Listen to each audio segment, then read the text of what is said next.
Hai, welcome to Artocles. Musim hujan, musim sakit tenggorokan dan daya tahan tubuh bisa ngedrop dalam sekejap. Paling enak kalau ngedengerin kisah nyata dari berbagai pelosok dunia yang bikin tercengang.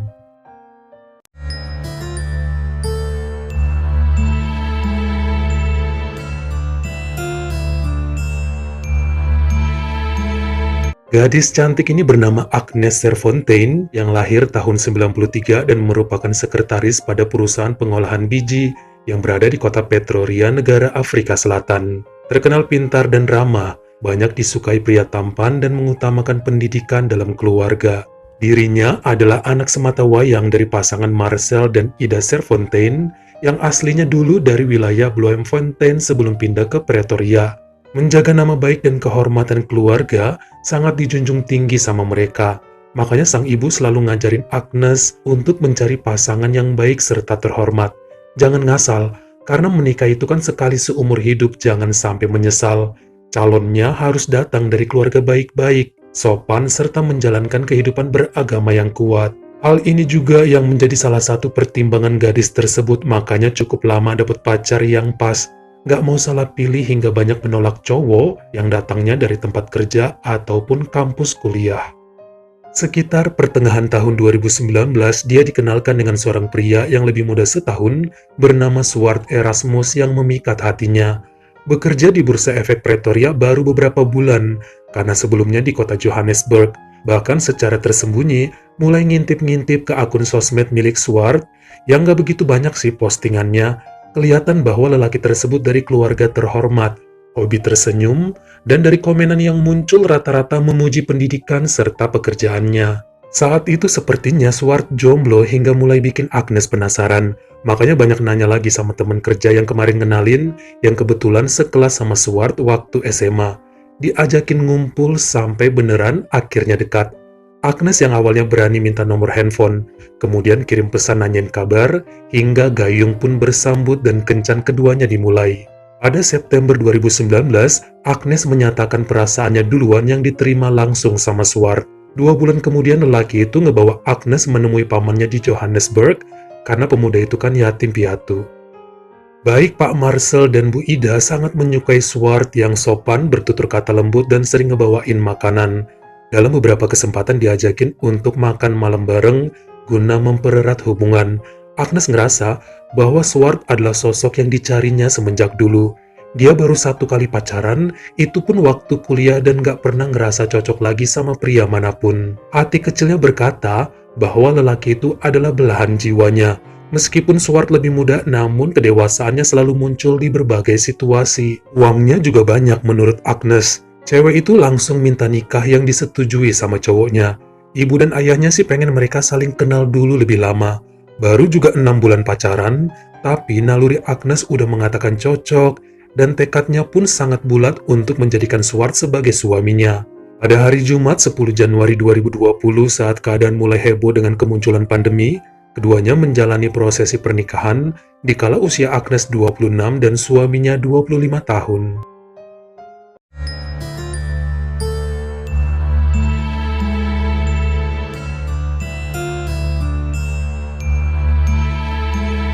Dalam masa pandemi mereka tinggal di apartemen milik Swart yang baru tahu ternyata masih ngontrak. Kirain udah hak milik, namun pria itu ngejelasin ya dia pun baru setahun di kota Pretoria, jadi masih belum niat ngebeli rumah atau apartemen karena bisa aja kerjanya ntar dipindah lagi.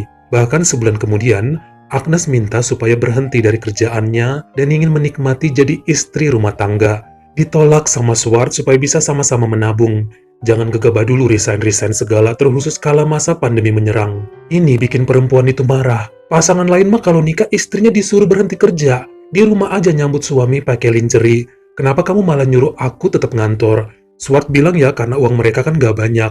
Sejujurnya biaya untuk nikah kemarin juga dipinjam dari pamannya di Johannesburg karena tabungannya gak cukup. Nilai utangnya 400.000 rand atau sekitar 300 juta rupiah. Jadi ada baiknya jika mereka sekarang sama-sama tetap kerja, supaya bisa nyicil pinjaman itu, sekaligus nabung untuk kredit rumah impian. Agnes makin ngamuk dan gak terima disuruh ikutan bantu ngebayar utang untuk biaya kawin mereka kemarin. Kalau tahu gitu gak buru-buru nikah.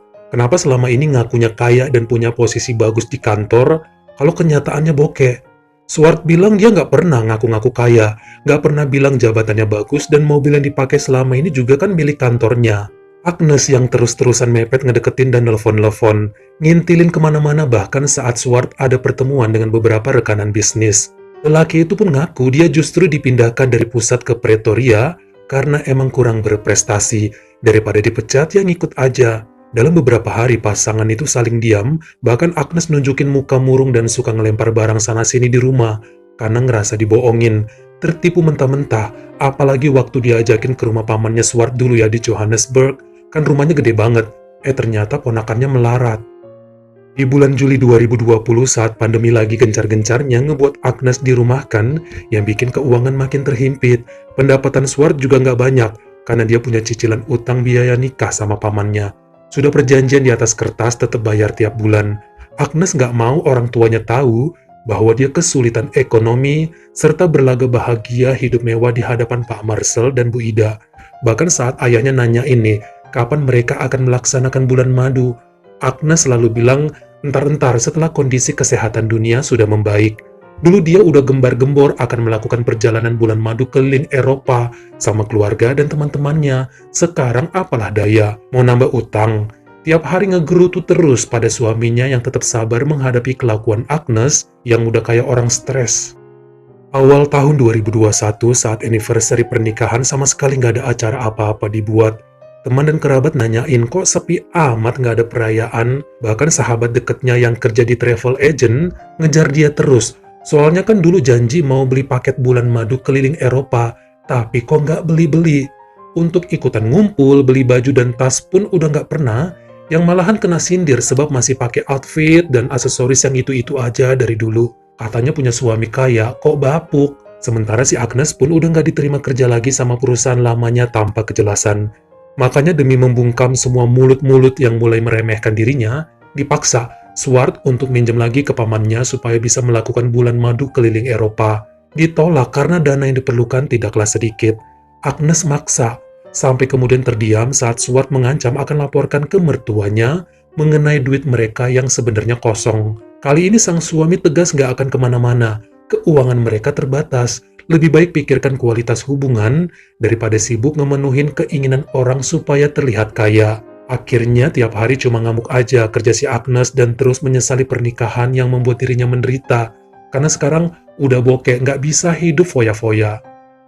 Agustus 2021 sang paman menghubungi Swart yang cerita bahwa sebenarnya uang yang dipinjam kemarin bukan miliknya, dan justru punya keponakan lain yang bernama Otto Plessy berusia 36 tahun yang merupakan pengusaha kayu jati. Ayahnya Otto adalah sepupu dari ibunya Swart. Mereka udah lama nggak ketemu. Terakhir jumpa saat Swart masih umur 7 tahun, tapi udah lupa pun karena kemudian Otto dan keluarganya sempat pindah ke negara Namibia. Pengusaha itu sekarang tinggal di Cape Town bersama istrinya yang bernama Mary Ann dan 4 orang anak. Dialah yang ternyata memberi pinjaman uang pada Swart untuk biaya nikah, bukan pamannya. Ini bikin Agnes kaget sekaligus seneng, karena sepupu suaminya ada yang kaya dan siapa tahu mau minjemin uang tanpa sibuk nagih-nagih untuk biaya bulan madu mereka yang terus terpending. Mereka kemudian dibeliin tiket pesawat oleh Otto untuk terbang ke Cape Town guna bersilaturahmi serta membicarakan tentang masalah utang piutang. Setelah ketemu antara Swart dan Otto saling pelukan, cerita sana-sini ngomongin saudara lain serta pernikahan yang baru dijalanin sama Agnes. Pasangan itu disuruh untuk tinggal di sana selama seminggu, karena emang Swart ngambil cuti dalam selang waktu tersebut. Di hari kedua mereka di sana, Agnes sadar bahwa telah terjadi perang dingin antara suaminya dengan si sepupu. Seperti marahan dan gak diceritakan nama dia. Tanggal 28 Agustus dengan mendadak, Swart ngajak pulang, padahal mereka baru 3 hari di situ. Harusnya kan sampai awal September. Ada apa ini? Kenapa semua tiba-tiba berubah tanpa diketahui sama dia? Tapi tetap aja sang suami bungkam dan ngajakin untuk pulang. Dia akan cari tiket kembali ke Pretoria secepat mungkin, dan jangan pernah kembali ke rumah Otto lagi. Makin ngamuk lah si Agnes yang emang wataknya pun keras. Dia pengen tahu ada apa ini, apa yang terjadi. Kenapa jadi pada musuhan, mendadak pulang dan beli tiket pakai duit sendiri. Janjinya kan bakal dibayarin, gak mau dia diem-diem gak jelas dan tolong cerita sekarang. Sampai kemudian Swart pun ngomong bahwa Otto meminta mereka melunasi hutang besarnya dalam waktu 6 bulan ke depan, atau boleh milih untuk membiarkan Agnes menikah kontrak selama setahun dengan adik bungsu Otto yang bernama Joshua Plessis usia 33 yang memiliki kekurangan Down syndrome. Karena ternyata si Joshua pernah ngelihat di sosial media foto pernikahan Swart dan Agnes tahun lalu, kemudian menjadi terobsesi dengan kecantikan perempuan itu, ingin memilikinya walau hanya untuk sesaat. Joshua sering menciumi foto Agnes, dipeluk itu foto sembari tidur dan berangan-angan bisa dilayani wanita tersebut di dapur dan kasur penuh dengan kasih sayang. Otto ngerasa kasihan lalu memanggil mereka, jikalau Swart rela membagi istrinya hanya untuk setahun. Palingan cuma nemenin seperti tugas babysitter, karena sepertinya Joshua nggak punya hasrat diranjang dan hanya ingin Agnes ada di sampingnya. Swart menolak hingga Otto marah dan nyuruh bayar semua utangnya dalam masa 6 bulan. Ancaman ini cukup bikin sesek. Dari mana uangnya segede itu dalam 6 bulan? Setahun ini aja nyicil baru kebayar 20%-nya. Apalagi 6 bulan gajinya pun gak cukup. Namun akan diusahakan untuk minjam ke orang lain daripada mengorbankan sang istri. Setelah mendengar itu, Agnes kaget kegirangan dan justru menyetujui. Dia udah capek kekurangan duit terus padahal tampang mereka udah kayak bangsawan. Ternyata kere. Dia rela kok nemenin Joshua setahun asalkan utang mereka lunas, dan harus nambah bayaran lagi lah. Swart kaget kok bisa-bisanya si Agnes mau demi uang. Si Joshua kan belum tentu nggak punya hasrat. Kalau minta dilayani juga di atas ranjang gimana? Jangan ngaco lah. Kata Agnes justru ngaco kalau kesempatan emas nggak dimanfaatin.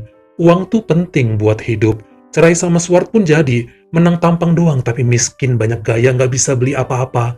Makanya dia nolak untuk diajakin pulang lalu ngajak ngomong Otto supaya dipertemukan dengan si Joshua yang kala itu sedang di luar kota untuk berobat. Kawin aja secepatnya asalkan utang lunas ditambah transferlah 100 ribuan lagi atau sekitar 80 juta rupiah sekarang juga. Dia lebih dari siap untuk menjalani profesinya sebagai istri kontrak. 3 hari kemudian Swart balik sendirian ke Pretoria karena udah masuk kerja. Mertuanya bolak-balik datang dan nelpon nanyain di mana Agnes berada, karena teleponnya kan nggak diangkat. Lelaki itu cuma bilang dia masih di Cape Town karena ada kerjaan dan akan segera menghubungi mereka. Dalam masa waktu 2 bulan setelahnya, Swart hidup sendirian. Agnes beberapa kali menghubungi ayah ibunya untuk menenangkan, sambil bilang dapat job dari sepupu Swart. Malahan betah. 8 November 2021, Swart mendapat email dari istrinya mengenai berkas-berkas perceraian yang tentu bikin lelaki itu tidak kaget. Udah diduga Agnes emang mata duitan dan akan meninggalkannya cepat atau lambat. Dia coba hubungin Otto, namun sepupunya bilang nggak tahu menau mengenai berkas-berkas tersebut. Sementara di Cape Town, Joshua mulai kerasan tinggal dengan Agnes yang menemaninya makan, main, dan tidur layaknya babysitter. Perempuan itu selalu menolak tiap kali Joshua ngajak berhubungan badan yang sempat bikin dia marah. Namun Otto, abangnya, selalu menjelaskan bahwa Agnes punya penyakit yang tidak memungkinkan untuk melayani Joshua. Dia ngerti dan menurut aja. Namun dalam beberapa minggu terakhir di pertengahan November, ternyata Agnes berkenalan dengan pria lain dari sosial media dan sering telepon-teleponan tengah malam. Ini bikin hati Joshua cemburu hingga beberapa kali berani mukul wanita itu. Walaupun nikahnya bohongan, tapi kan Joshua taunya itu nikah kontrak beneran, walau waktunya setahun. Jadi selama kontrak harusnya Agnes setia sama dia. Ini malah kegatelan sama orang lain. Jumat subuh sekitar pukul 4 pagi, Joshua terbangun dan langsung menuju ke dapur untuk mengambil pisau. Dia udah gak tahan lagi sama kelakuan Agnes yang sepertinya memiliki kekasih gelap. Saat perempuan itu tidur, dia serang dengan senjata tajam tadi dalam kegelapan hingga si Agnes pun menghembuskan nafas terakhir di usia ke-28 di atas kasurnya. Setelah itu Joshua nangis dan membangunkan abangnya yang memutuskan untuk melapor pada polisi.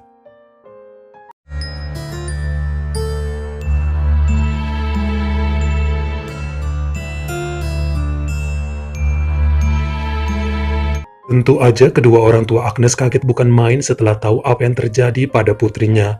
Terus kemudian terbongkar mengenai kondisi terakhir perempuan itu yang telah menjadi istri kontrak dari Joshua Plessis. Marah sama Swart serta memakinya dengan bilang, suami tidak bertanggung jawab. Namun dia bisa apa? Toh semua justru keinginan istrinya sendiri. Bahkan Otto nunjukin surat perjanjian yang langsung ditandatangani oleh Agnes serta pengakuan wanita itu pada sebuah rekaman video di handphone bahwa semua dilakukan atas keinginan sendiri, nggak peduli dengan sang suami yang setuju atau tidak. serta besaran uang yang akan didapat di awal dan di akhir kontrak tersebut, di luar nilai uang yang menjadi hutang pinjaman nikahnya. Diketahui pada awal September 2021 lalu, Swart kembali sendirian setelah berantem hebat dengan istri dan sepupunya. Dia nggak rela Agnes dijadikan istri kontrak. Sementara Otto bilang palingan Agnes bakal berfungsi sebagaimana seorang babysitter. Nggak bakal disentuh oleh Joshua secara hasrat, itu janjinya. Pemberkatan kawin bohongan di rumah mereka dihadiri teman yang pura-pura sebagai pendeta dan juga surat nikah abal-abal hanya untuk membuat Joshua senang. Mereka juga sudah menjelaskannya pada Joshua bahwa pernikahan ini hanya bersifat sementara karena Agnes udah punya laki. Dia setuju aja, yang terpenting Agnes dilarang pergi dari sisinya sampai 1 tahun ke depan. Kenyataannya menurut Otto dan Joshua, Agnes memiliki kekasih baru yang dikenal dari Instagram dan tinggalnya juga nggak jauh dari rumah keluarga Plessy. Teleponan terus hampir tiap malam, bahkan pernah 1 kali bertemu dengan kekasih gelapnya di sebuah hotel saat pura-pura ada urusan. Diikutin sama Otto dan sempat terjadi perdebatan juga. Agnes minta maaf dan janji nggak akan menemui pacar gelapnya saat diancam nggak akan dibayar kalau masih kelayapan. Namun kenyataannya, Joshua pun memendam rasa cemburu sendirian atas tingkah Agnes, hingga kekesalannya terakumulasi dan terjadilah peristiwa penuh dengan darah tersebut. Menurut sang pengacara Tumelu Mogale yang membela Joshua, meskipun kliennya udah usia 33 namun daya pikirnya setara dengan bocil. Mudah marah dan cemburu tanpa memikirkan konsekuensi tindakannya.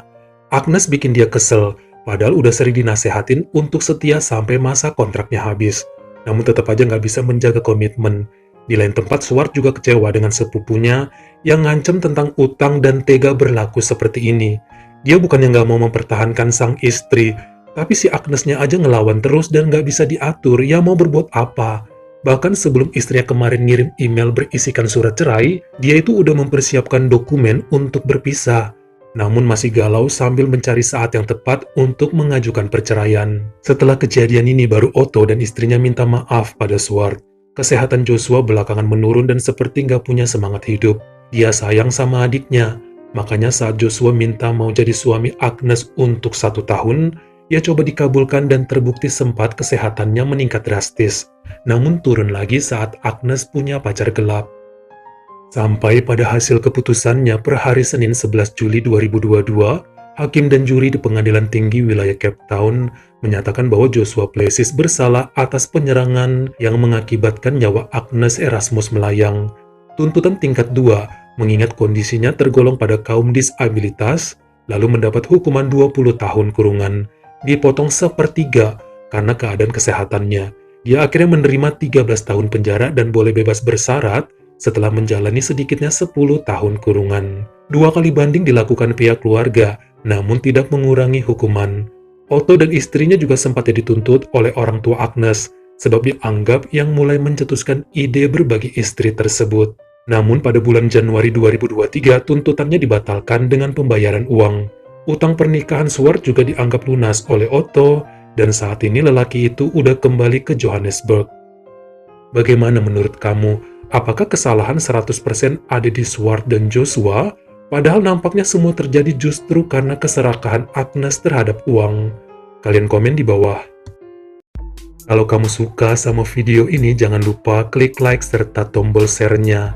Buat yang baru pertama kali mampir, atau udah sering mampir tapi belum berlangganan, jangan lupa klik dulu tombol subscribe dan juga dinyalain notifikasinya, supaya lain kali kalau misalnya saya upload video baru, kamu jadi orang pertama yang tahu.